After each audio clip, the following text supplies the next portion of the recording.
Hello guys, welcome to another beautiful episode of Leadership Podcast with me, Stephen Akintayo, and today I'm with a very special person to me.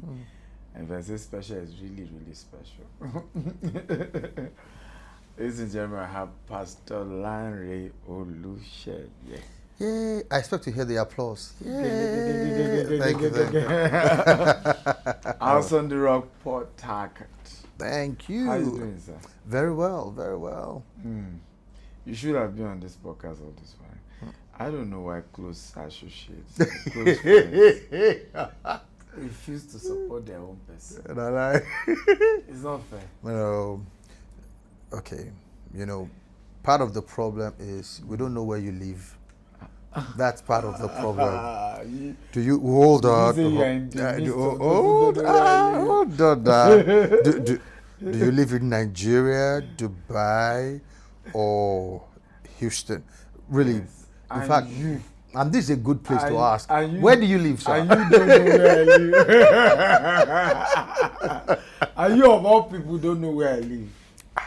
I can guess. It's when you send me those texts. Man of God, are you in town? You can guess. Are you in town? Then I know that you're in my city. You can guess. Wow, good to have you on this show. Pleasure is mine. Let's start with how you broke the internet with your wedding. Wahala. Can we start there? First and foremost, I don't understand what he means by breaking the internet. Please, editor, please go and look for the Pastor urban dictionary of breaking the internet. No. Look for Pastor Lanre viral video when Pastor Paul Adefarasin said, are you born again? Jesus. Can you speak in tongues? We are speaking tongues. Well, we can speak in tongues. Please add that clip to this so that it's a refresh. How you broke the internet. Jesus Christ as your Lord and personal Savior? Yes, I have.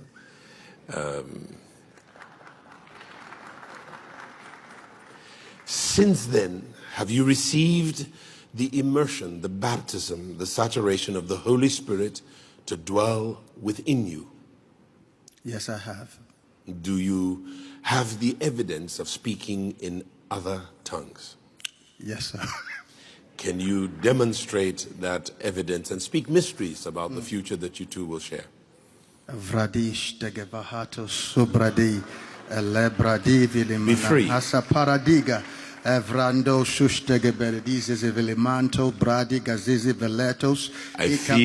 the anointing. Thank you very much. We ask this because sustaining holy matrimony, the holiness in matrimony, is not natural. It requires holy spirituality.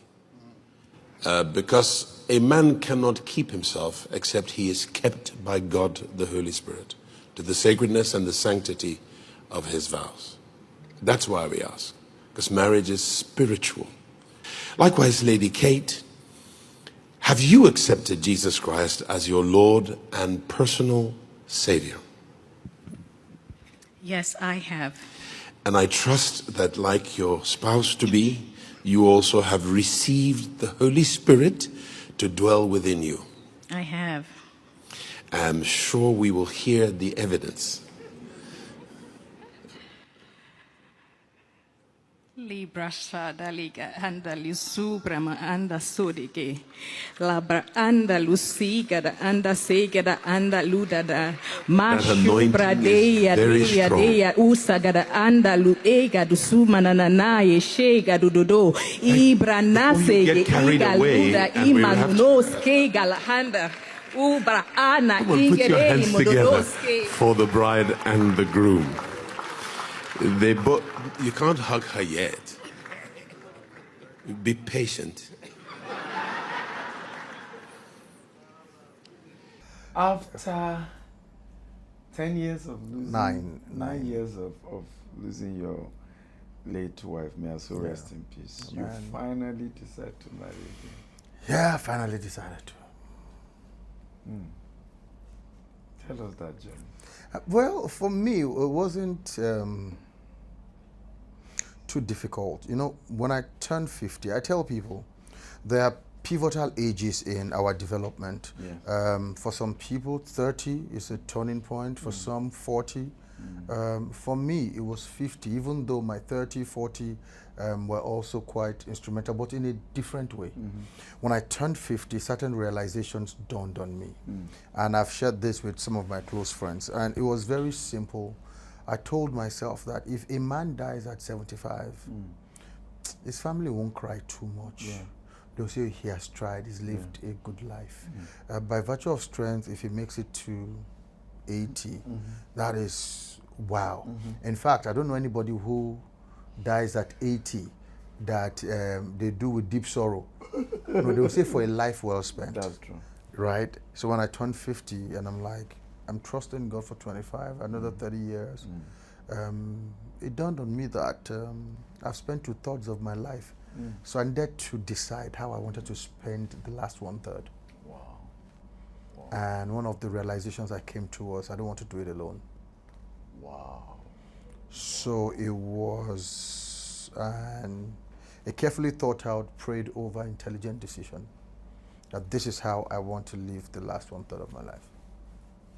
Carefully thought out, prayed over, intelligent decision. It wasn't some, knee-jerk. No, it wasn't. So how did Mrs. Kate become? Oh, she's been my friend for like, it's interesting. We have similar stories. Okay. A year after my late wife passed, her husband passed. So, you didn't know each other at this point? No. Never met her, never, but somehow, in her tragedy, in her grief, she changed church and started attending our church. Oh, okay. And you know how people that know you will say, go talk to pastor, he understands these things. He understands these things. Go talk to pastor, he's been there, he understands these things. So one of those days, this lady just walks up to me and says, I just want to introduce myself to you. My name is so and so and so and so, and this is my situation. And of course, there's something about that. You empathize.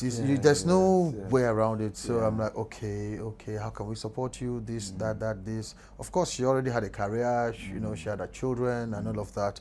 And I left it there. So from time to time, she'll send me a text. If I remember when she sent me those early days, and because I'd been in that space, I knew exactly what she was saying. It was the place of anger, where you're thinking about your life and you're wondering, how does a partner just check out on another person and leave the person stranded like this? That was basically what that text was saying. And I knew that place because I'd been there. There were times I was angry at my wife for dying. Can you imagine? Like, so what am I supposed to do now? Where do I go from? What? Left me with a 2-year-old, a 7-year-old, and maybe an 11. 2-year-old? Yes, my last daughter was 2 when my wife passed. So there were, in between your grief, of your heartbreak, your pain that is indescribable, there's also anger. People usually would direct their anger at God. For me, sometimes it was at her, like, girl, what was that? Wow. You promised me forever, then you leave me after. Why? So when she sent me that, I knew what she was dealing with. So I responded, so we got talking. She'll share some of her frustrations, which I'm very well acquainted with, and we will talk. But for me, nothing. So we were talking, it was friendly, but there was nothing, nothing to it. And then my daughter found her daughter for some reason. And they became friends. So it became can I go and play with Ella? So you take her, okay. Can I go and sleep over? Okay, and then they decided they were going to learn swimming. The girls, we decided they should learn swimming. So when I bring my daughter, she brings her daughter, and the girls are learning how to swim. You have to talk. we're gisting, and you know. Yeah. So we just became very good friends for a long period of time. We were very good friends. So that's like 7 years of friendship or 6? 5? Yeah, maybe like 5-ish. Yeah. There about 5, 6-ish. Yeah, you know. But when I turned 50, for me it was just that I'm looking around, and you know, I've seen all sorts of women. I've you know, people have done all. I suffered though. True, I suffered in the hand of women. Serious? Ha! I call it suffering for the Lord, but it's okay. Yeah, you know, it's very easy to think that it's only women that get taken advantage of, because when you think that they're lonely and they're vulnerable, that it's easy to take advantage of them. So people want to give them stuff, and then you want to end up in their bed. More, forget, it was happening too in the reverse. It's just like, I guess men don't talk too much about theirs, but that's true. Wow. How did you deal with other women during this period? I mean, one of your friends was talking about somebody was interested in, but she was interested in you, praying to God, because obviously you would have been the prayer point of a lot of people during this season. I don't know. You don't know about I don't know. I can only talk about the ones that I experienced. Yes. And how did you know? At times I actually felt that I got too much female attention than I really deserved. Yes. I honestly felt like that. Yeah. There were times it was overwhelming, at times irritating, at times I don't find like I'm fine, but I don't find like that. You know, I'm gifted, but I just see myself for mirror now. You know, do you understand? So what's all this fluttering around? At times it really gets on your nerves, and I mean it. There are times you enjoy the attention, but at times it actually does get on your nerves. Was that why you said, you know, no member should come to your house? No, I'd been like that before. Okay. No, I'd been like that before. Just because I lived with a pastor before. Okay. And I realized that it's hard for people to discern the divinity of the man and the humanity of the man. Not perfect. That's fine. And we're hoping that our divinity shows up more than our humanity. True. But every now and again, yes, our humanity is going to show up. And social media, you need to learn this one. And when people need to hear this one.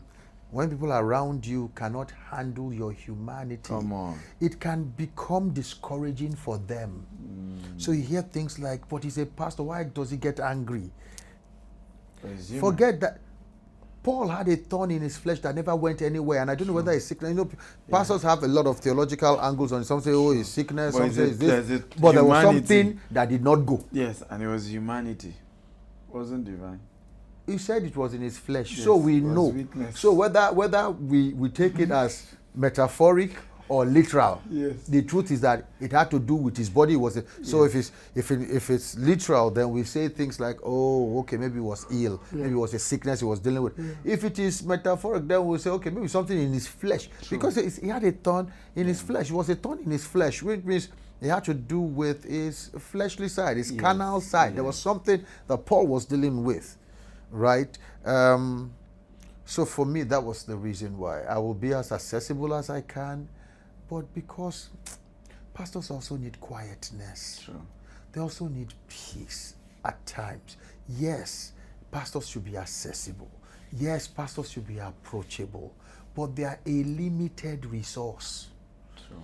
And they need time to recuperate and rejuvenate. True. And any pastor that doesn't know how to, even Jesus used to leave the people and go somewhere. Very true. And he would take only 3. At times take only 1. They're like, may then do where then day. But I need this time to be alone. So this was before then. Anyways, yeah. So my daughter became friends with her daughter. We spent quite a bit of time together. I really liked the girl. Like, apart from anything, even when there was no romantic inclination, I really did like the girl. I liked her mind. I liked her approach to things. Because see, when there is no pressure of love, you can really observe someone in close quarters. Very true.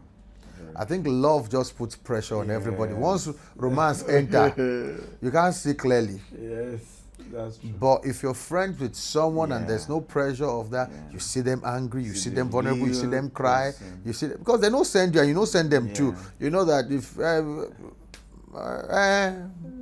you know, and everybody goes their way, you know. But I really like the girl. So when I started making that decision, it wasn't even a difficult call for me, actually.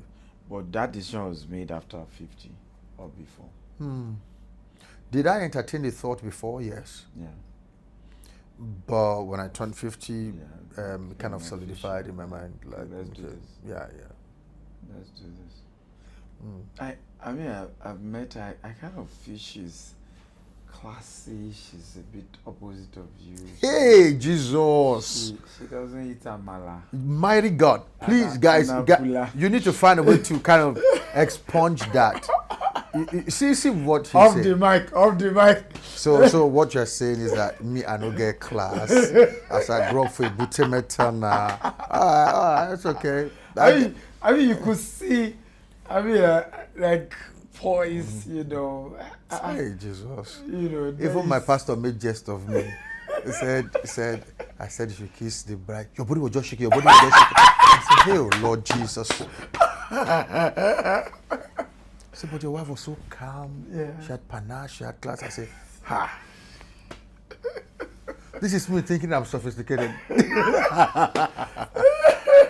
Even your tongues on that day showed that, Baba, you are in a hurry. Hey, Jesus of Nazareth. Why were you in a hurry? Why were you in a hurry? I choose not to answer.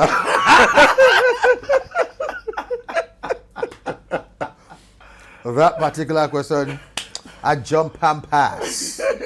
I choose not to answer. I mean, I was so happy for you. And the letter you wrote, that letter, what happened? I wanted to do something different. I wanted her to know and capture in words how I truly felt in the moment. Besides, you know, I get my romantic side. You know, it is what it is. I get my romantic side. What it is. I have my romantic side. I wanted to wound the girl. I'm so sorry. Are you sure this guy is a pastor? Yes, he is. Totally born again, redeemed, blood bought, blood washed, Holy Ghost filled. Yeah.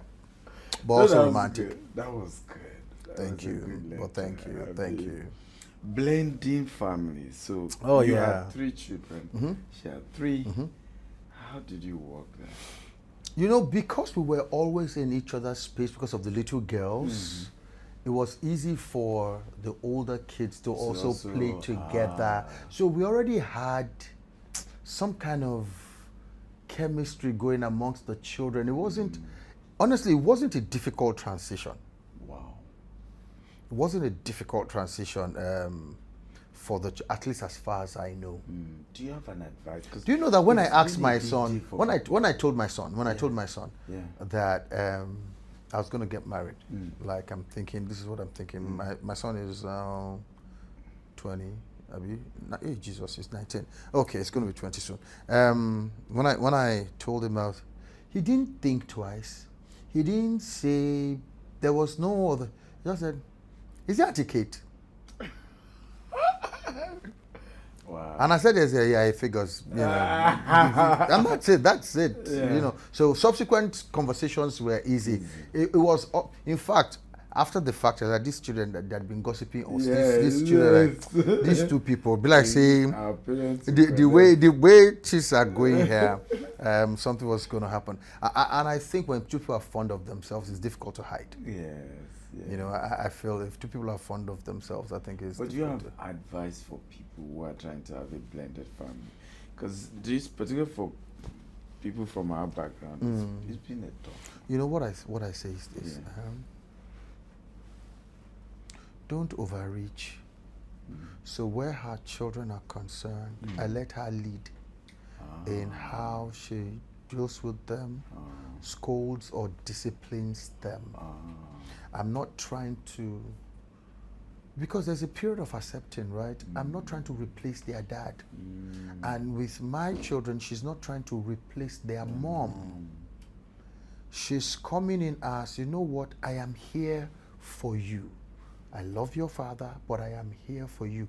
That accepting has to be them. Finally accepting that, okay, maybe I can call her mommy. But nobody's forcing it. You see, because I feel when you try to say, okay, so this is my new wife now, call her mommy. In the mind of the child, it registers as forget your own mom. Yes. And if they've come to any age of accountability, like they are aware, if they've come to any kind of awareness, they're going to resist that. I think they're going to resist that. So my advice, don't overreach. Talk to the person that is committed to you and let them handle their family. Even with extended families, the same thing I say to people. Don't love your wife's people more than your wife. And don't try to love your husband's people more than you. And I'm saying that carefully, you know. Let them determine how far you go. This person has been with them longer than you. You've just come into the picture. You cannot say, no, you know, you cannot talk to your brother like that. You don't know the dynamics of their home. So let them lead. You know, so for us, it was easy. With my children, she lets me lead until they were open enough to call her without calling me. Wow. So my daughter needs something, she's going to call her without... In fact, I'm angry at times because blessed they don't remember, so they get Papa again. You know. So I just feel, don't impose. Understand that the children are humans too, and just do it with love. I think people respond more to I am here for you than I am trying to be in your life by force. True. Just know that I'm here for you. If my son can't reach me, he knows who to call. Especially when he's broke. He knows who to call. He doesn't call me. Everybody's broke. See, my car did not work. I only hear after the fact. Wow. You know, yeah. You know, you're one of the people I can say I'm close to that has been through so much grief. You know, I didn't meet that of you losing your first wife. You know, but I met you, the one you went through with the armed robbery incident. Your son, my son, shot. Your children were in the house. You not being able to sleep. You know, trauma is real.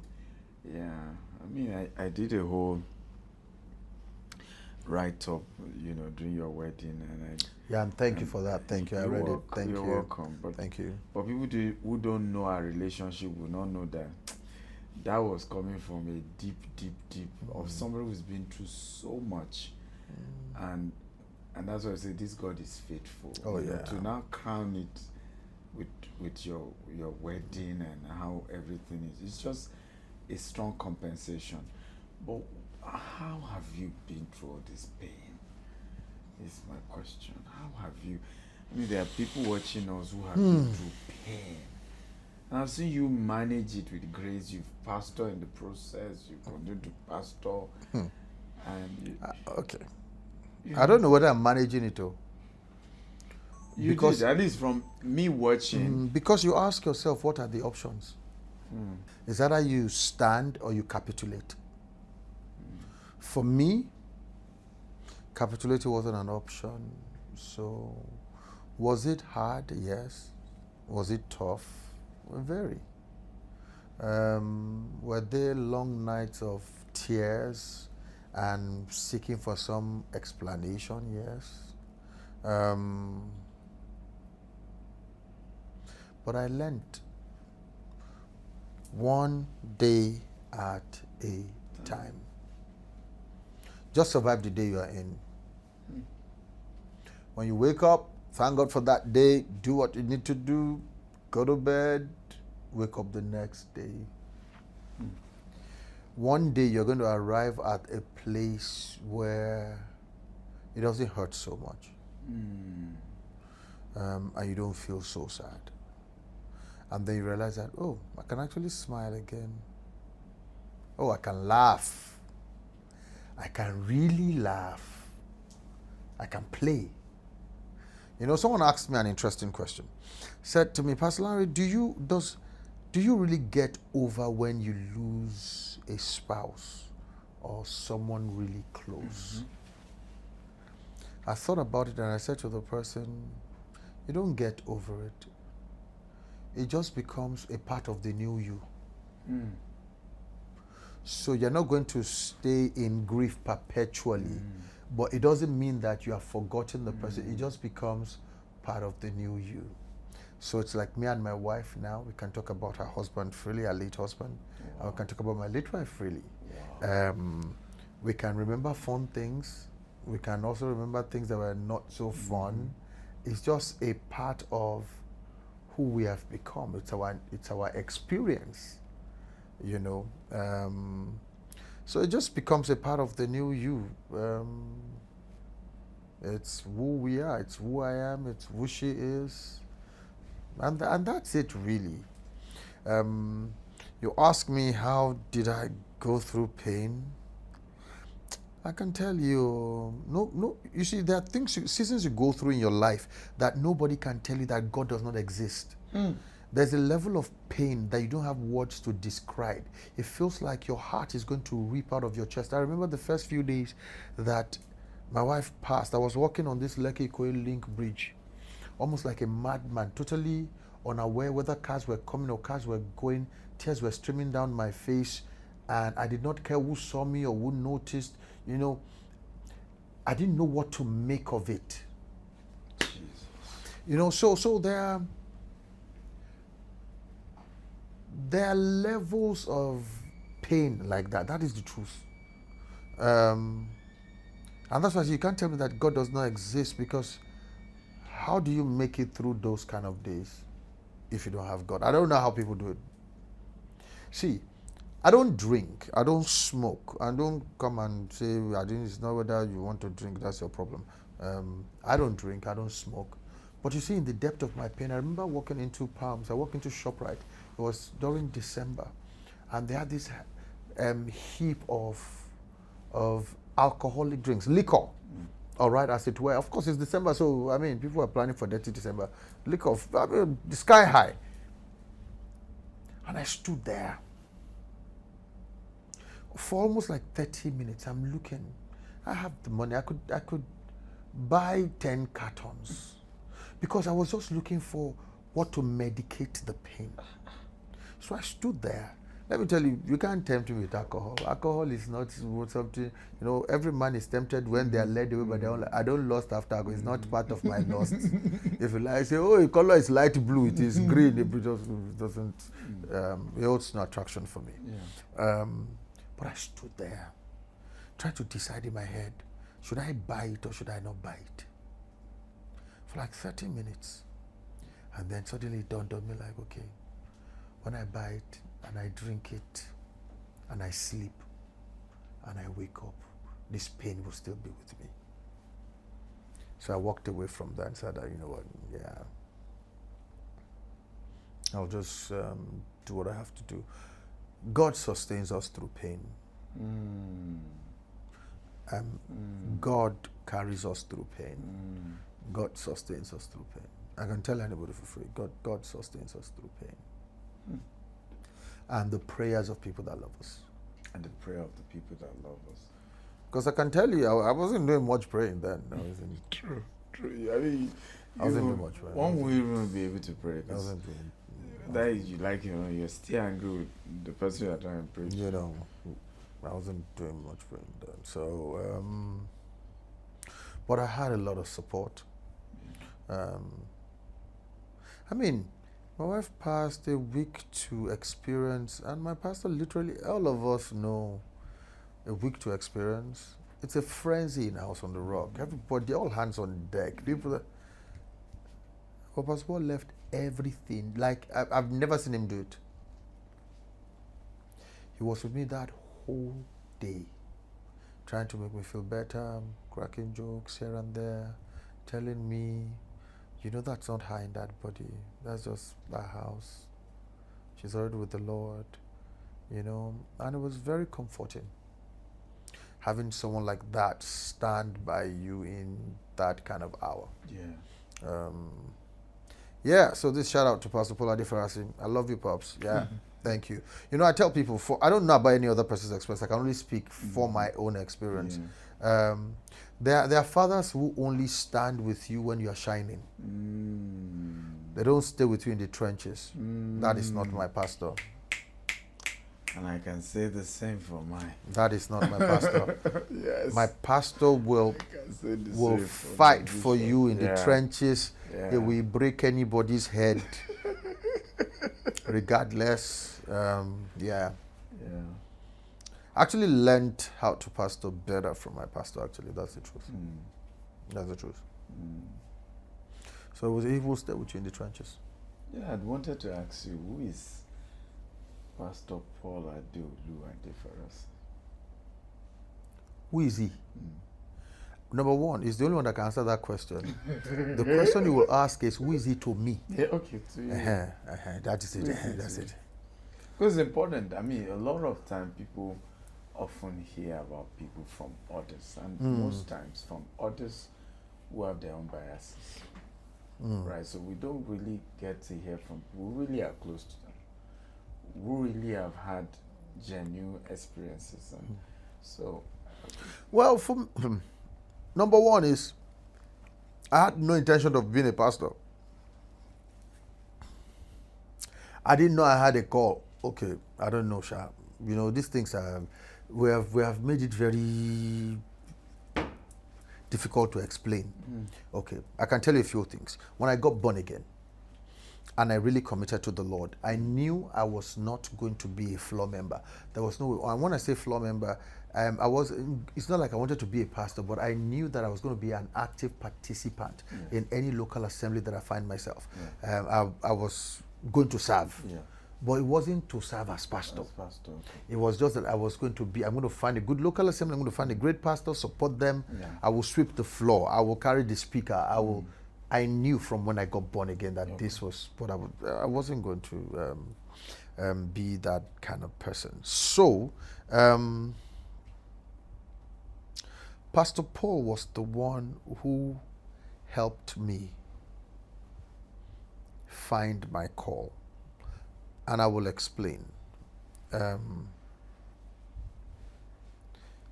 I believed him. And this is, this is my experience.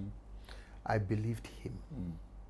And in believing him, I found what God called me to do. Pastor Lanre, what are you saying? How do I make this easy for people to understand? I was just a guy in church that he made pastor. You know, in Port Harcourt, a lot of people still don't believe that I joined the church like every other person. Wow. I wasn't a pastor when I joined the church. I was just brother. I was just, the church had a pastor. Right? So, I'd finished serving, you know, of course, all of us knew House of Rock in Lagos. I'm now in Port Harcourt. I went to serve some of my friends. And I said, oh, House of Rock is starting in Port Harcourt. I'm like, are you serious? Let's go now. So we started going. We attended the all-night meetings. You know, just, it's a new church that's starting. We joined, you know. And I remember, because I told you, I knew I was not going to be a floor member. So I went to ask them, how can I serve? And I said, oh, I wanted to join ushering. They asked me, do you have a suit? I said, I don't have a suit. I said, no, if you don't have a suit, you can't join ushering. I said, Then I asked them, okay, where can I serve without wearing a suit? I said, those prayer people are behind there. You can go and join them to pray. Those ones, they don't need suit to pray, you know. So I went and I joined them and I started praying there. So I joined the prayer department. I became the assistant head of the prayer department. I became the head of department. I became the pastor coordinating the prayer department. And we all this while we had a pastor, so he was there. So when the pastor left, the idea was, okay, we're going to bring a pastor from Lagos. But until that pastor is ready, you just stand in, because you know you're already organizing prayer meetings and stuff. Just so organize the services and those kind of things. Yeah, so I started organizing the service, and then a year later, Pastor Paul came. Honestly, I had no inkling. They didn't tell me before. As he announced it was when me too ahead.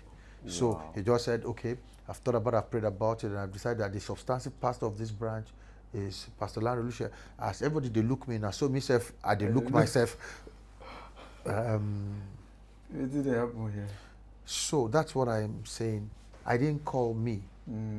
He called me and told me you can be this person. But in doing it, the proof that I have seen tells me that I am called. You cannot prove to me that God did not call me. You can't prove to me. I've seen too much. I've seen too much evidence. I've seen lives change. I've seen the impact my life has had on other people. So I know that I am called to do this. So God used him. Oh, yes. Yes. So I tell people, I don't know whether God called me or not. Pastor Paul called me. All right. I'm just saying that tongue in cheek. Well, you know what I'm saying. But you cannot tell me that God did not call me, only that he used his voice. Wow. Has Pastor Paul ever told you what he saw in you that made him to do that? Has he? No, I don't think we've ever had that conversation. Maybe I should ask him sometime. Maybe I should. Because he must have seen something. I don't know. You know. I was too scared. See, you don't understand. I was a young man, no. I was a young man. I've just finished serving. Coming to be preparing message was not what I wanted to do. And coming to read Bible by phone. I read Bible to feed my, as a believer. Yes. I read in the book. I do quiet time. To now be preaching. That was not the issue. I beg. It wasn't. This was the day when all my friends were breaking up and they were seeing visions and breaking up. Me too, I wanted to join the bandwagon. Then now started with coming to be doing church. Anyways, yeah. Wow. I mean, looking back at all God has done through you, House on Rock Port Harcourt, and there seems to be a special grace for raising music ministers. And I'm curious to understand that. I mean, from Timmy Dakolo to well, recently I heard was Dunsi as well. Well, Dunsi had a stint with us where he was playing bass for me. I think he came to serve in Port Harcourt and he was and he was in House of Rock. Yes, was playing bass. Yeah. Eagle. You know, they are like there's Priye Odede, there's Prince Emmanuel. There are a few of them. Yeah. So, what do you think is about? Is it the church? Is it about the way you know? What is it about that has helped? You see, and this thing we make such a big deal out of it, and I don't think that I feel if we pastors just cared a little bit more. I think gifted people need a bit more attention. And it's not monitoring them or staying on top of their head and trying to control their actions or inactions. It's just caring. It's just caring. You know, there are things I can say here, but I'm not going to say it because it's a controversial subject. Yeah. You know, but for the longest time, in fact, let me just say it.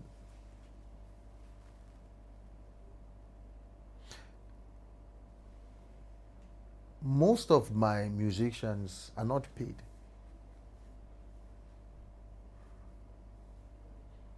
And I have people fighting to play. Wow. People ask me about, and I'm not against paying your musicians, so don't come and be sending me texts. I'm not against it. Yeah. It's just that I told them, I taught them that, you see, I can pay you, but it will limit you. Because when I'm paying you, I'm going to make a demand on that time that I'm paying you for. If I'm paying you 9 to 5 to show up Monday to Friday, you better know you are going to be showing up Monday to Friday. But is that all you can get for whatever it is I'm paying you? And how much can I really pay you? Really? So there's a better way. Let us all serve God and let him pay us from the works of our hand that we trade with outside. But I tell all my people know, but if you are ever in trouble, I'll be there. If there's a need you cannot meet, I will be there. And you encourage them. But do you know, oftentimes they don't even need it. You know why? Because they're doing so much by themselves outside. So when they are playing with joy. It's like how the usher is ushering with joy, and how the prayer person is praying with joy, and how me, the preacher too, is preaching with joy. And someone's going to say, but you are being paid now. Go and ask them. Okay, you know what? Yeah, I'm being paid. I do get a salary, but it doesn't sustain my lifestyle. True. There are a whole lot of other things that I do. So it's so. Are you saying that gospel ministers should be able to charge for the, more like, hey, you're free to charge and make your money, but you should have like a local church where it isn't about the money. Let me tell you, in our church,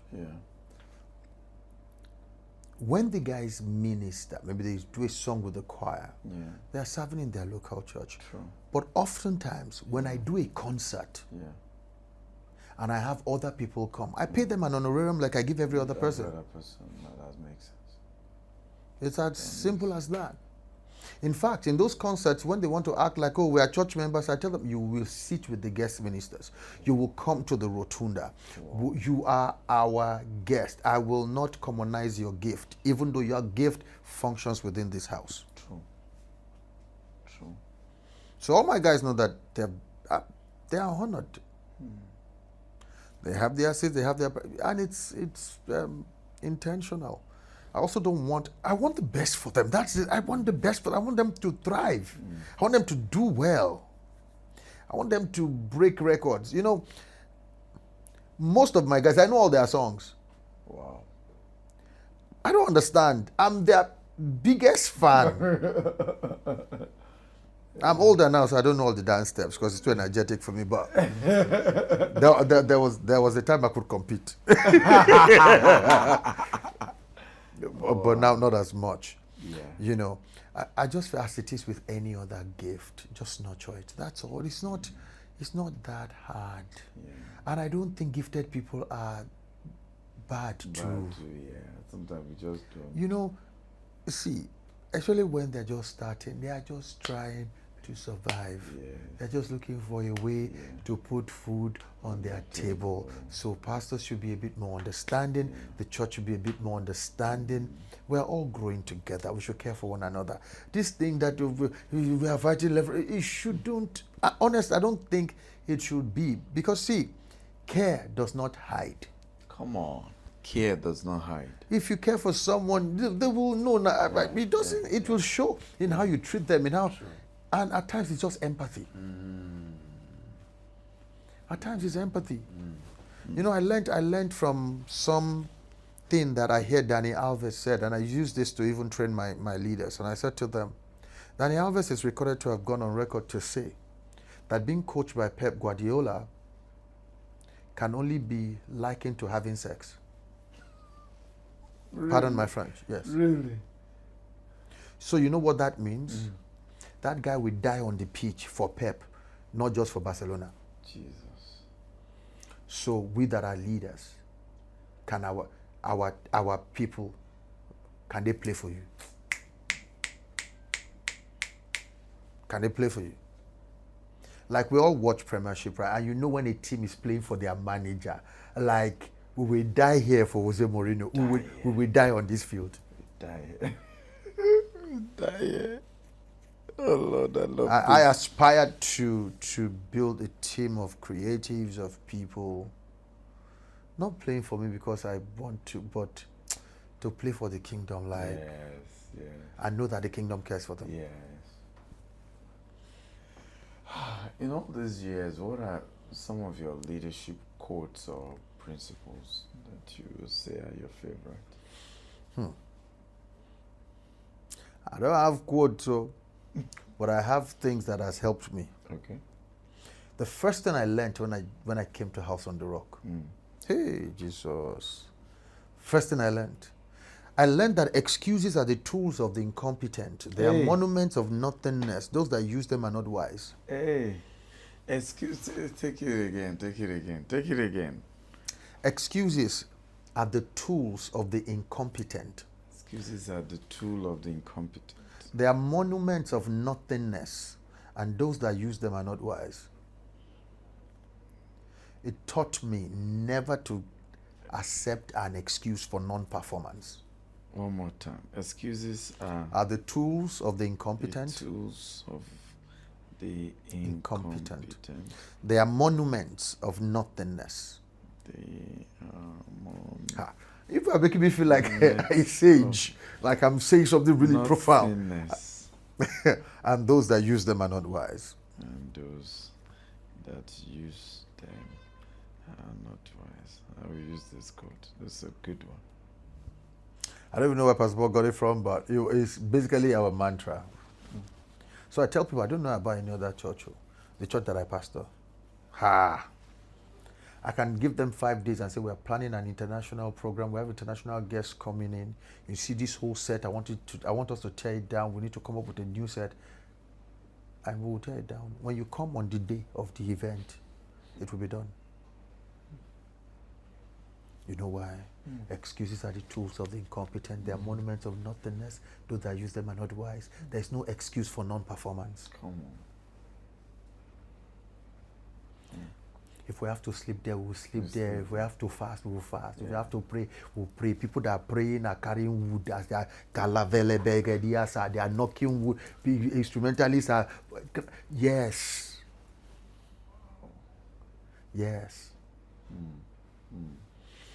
You know, I love my people, man. I don't know about any other, but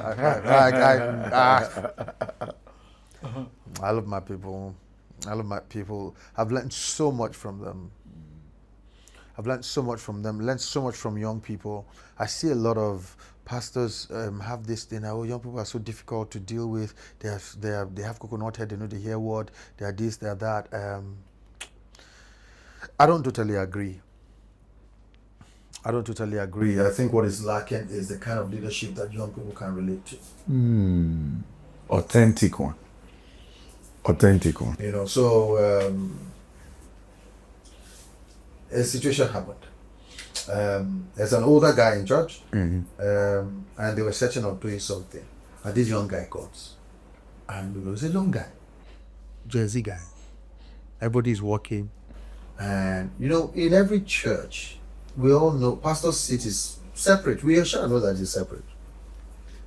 And of all the chairs to go and sit, that guy just goes and sits on my chair. Of course, the older guy is livid.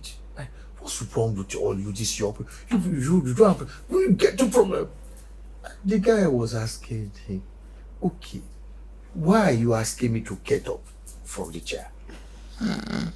Is it not a chair? Our chair's not there to be sat on. So what have I done wrong? And they brought the case to me. That's very, just stop what you do on course. Can do it. And I said to the person, okay, calm down. Oh, you see, you just lost a chance to make a disciple. Because all you need them to do and say to them, see, hi. You do not meet the curiosity of the younger generation with anger. Wow. You meet it with answer. You don't meet it with anger, you meet it with answer. He's asking you why. Why can't I sit on the pastor's chair? Now there the power day. Why? He says, I mean, let's. And I said, you reach a point, because all you needed to say to that guy is, oh, there's nothing, but you know how? We just honor Pastor. Yes. And because we honor him, how our fathers just have their favorite chairs, and what is it? So this is what I do. I can bet you. You see that guy? You will be the one. Next time, if anybody come near that chair, he will be the protector of I the chair. my friend. The day I need to say you don't have respect. Don't you know that this is how we honor our pastor? Yeah. That is all. That explanation would have saved the acrimony and the argument, and it has. So I realize you will, and if you meet them with anger, you can't win. You don't have the energy. These people, they have it all. Ha! They have it all. You don't have the energy. We can't be. So you meet them with answers. You meet them with an explanation that makes sense, even if it's appealing to their emotions.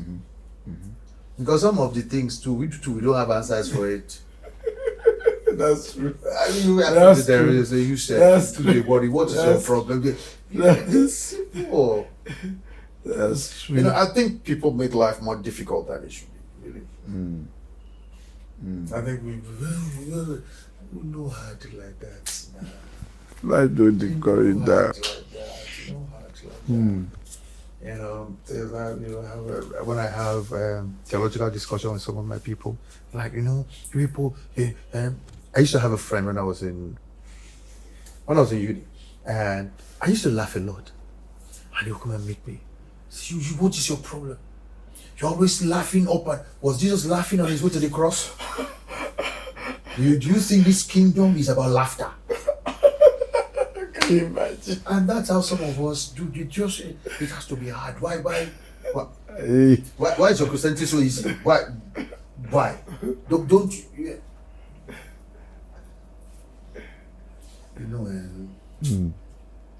It's like when some people talk about being born again, I say, if God's agenda is to reconcile the whole world to himself, it doesn't make sense that he makes it difficult. Come on. It makes absolutely no sense. No sense at all. You say you want me to come today, you call a set leg for me. Which kind of God be that? I don't think God sets leg for people. He demands a standard of holiness and all of that. But he's not trying. No. I don't. Well, what do I know about this? 2 more questions. I will wrap up. Yes, I mean, believe it or not, we've done over an hour. So we need to begin to bring it to a wrap. But 2 things I've seen with you, and I think our viewers will learn a lot from it, is 2 things, and there are 2 leadership qualities: being likable and charisma. How can a leader that think they don't have enough of it or they don't have it at all become more charming, become more likable, become more charismatic? Phew, that is a tough one. Tough? No, that's your world. No. You that's know your why? world. The fact that you do it doesn't mean you know how to explain it. Okay. So that's my issue when I say it's tough. By the way, you need to visit us at the Rock Port Harcourt. They love this man. You need to come. In fact, the word is my guy. If you go to us and say my guy, that's their pastor they are talking to, or a billion aura. That's this. I love them right back. Yeah, so this is my personal invitation to you. So if you are ever in the city of Port Harcourt and you're looking for a passionate people, we don't apologize about our love for Jesus. So our praise is intense, our worship is clamorous.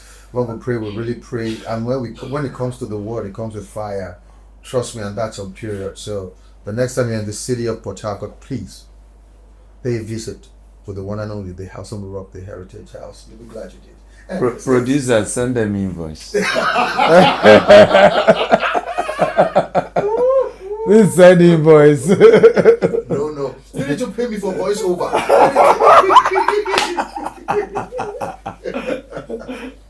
Anyways,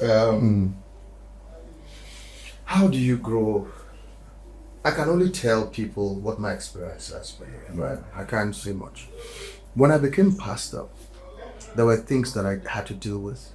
So it was a church that was broken, right? And our former pastor was incredibly gifted. Pastor Dari could preach paint off the wall. Wow. No jokes. Incredibly gifted. I didn't think I was anywhere close to him. So I came in and I realized that, see, I was one of the guys that was now asked to come and become pastor. So nobody really had respect for me. Nobody thought there was anything special. In fact, I remember after one service, some guys walked up to me after service and asked me, called me my name, Lanre, what do you think you're doing? I give you 6 months, nobody will be in this church. What do you they preach? Yeah, Port Harcourt we speak a bit of pidgin. So what you going to? Now only lizard and walk there over there. You know, no true life story. Wow. True life story. You know. But I remember talking to a senior colleague in the ministry, like, man, I don't want to do this. These people don't even like me. I felt like I was saddled with something I didn't want to do, with people that didn't send me. Exactly. You know.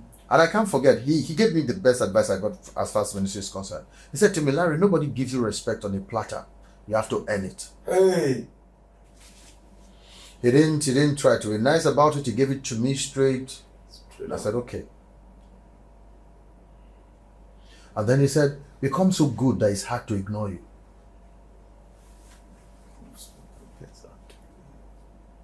See, prior to this time, I realized that, I was leading the prayer team. I was organizing prayer meetings. So it means that at times I had to share. So I knew that if I read my Bible, I'd see small revelation at my level, I could preach and teach a bit and that. But guess what? When I took it seriously, for the first 5-6 years that I was a pastor, I rehearsed my message. I would have finished writing it down. I would stand in front of the mirror, and from my text to my conclusion, I would preach it to the mirror, to myself. Wow. And I told myself, if it doesn't bless the man in the mirror, it's not going to bless anybody. So I was my own first congregation before I took it to the people. So, when you do that, it's like doing a dry run. You begin to say, oh, this one, I shouldn't put this one here. That shouldn't be there. That shouldn't be there. That shouldn't be there. I need to take this out. I need to take this out. And I kind of got better at it. Oh, but I rehearsed it too. I rehearsed it, and then I fine-tuned it. And I realized that humor was a tool. So for me, the humor was a tool. I realized that if I put a bit of humor, it made it more acceptable. Yes. And even when I came with something that was difficult to swallow, wrapped in humor, everybody has it. So the more I did it, the more, I got better at it. Now, I'm the guy that preaches, watching my own self on YouTube and gives offering. I'm like, man of God, bless me. Hey, bless Jesus. Rema. Jeez. Man, wait, you word. You don't understand. I send money from one of my account to another of my account. I'm so blessed about it. I like that. Yeah. Humor, get better, at your craft. And just try and bring value. Just try and bring value. I think some is. How about the charisma part? I don't know how people build charisma, but I can tell you what I do. Okay. One of the things I do is I pray in the Spirit a lot. I pray in the Spirit in my car. I pray in the Spirit when I'm eating. I pray when I feel like it. I pray when I don't feel like it. I just do it. I don't know whether that adds to charisma. I try to keep myself grounded. So if you come around me, realize I do a lot of things for myself. I drive myself. I go to the filling station. I go to the supermarkets. I go to things. And I'll tell you why. I meet people and I see how people really live. So I'm not disconnected from them, so that my messages or applications are relevant to where people are. I'm not talking above them. I'm talking below them. It's targeted for the people that I'm called to. I remember I was preaching in Zambia once with a group of friends, and let me say this: preaching scares me. Wow. Till tomorrow. Wow. See, how do I explain this thing? I've done it for so long, but it still scares me. That is the honest truth. I tell you, almost the worst part of the service for me is when choir song is finishing.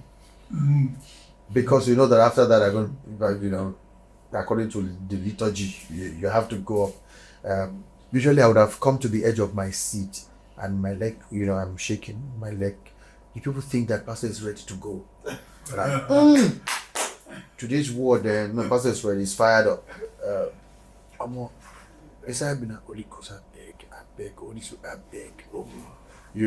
That's literally how it almost feels. So when Zambia and my friend and I was done and he finished that, he said, I said, you know what? Now I get it. He said, your superpower is your likability. Yeah. That you just get up there, you spend 5 minutes, but I like this guy. Yes, I like him. I like this guy. And what it does is it makes them open up to ministry. So even if you came with a cane and you are flogging them, they're asking for more. Please, beat us more. As it were. So I don't know whether people can build that, but I feel the Holy Spirit is the one who owns all the gifts. And the more time we spend with Him, the more gifts He graces us with.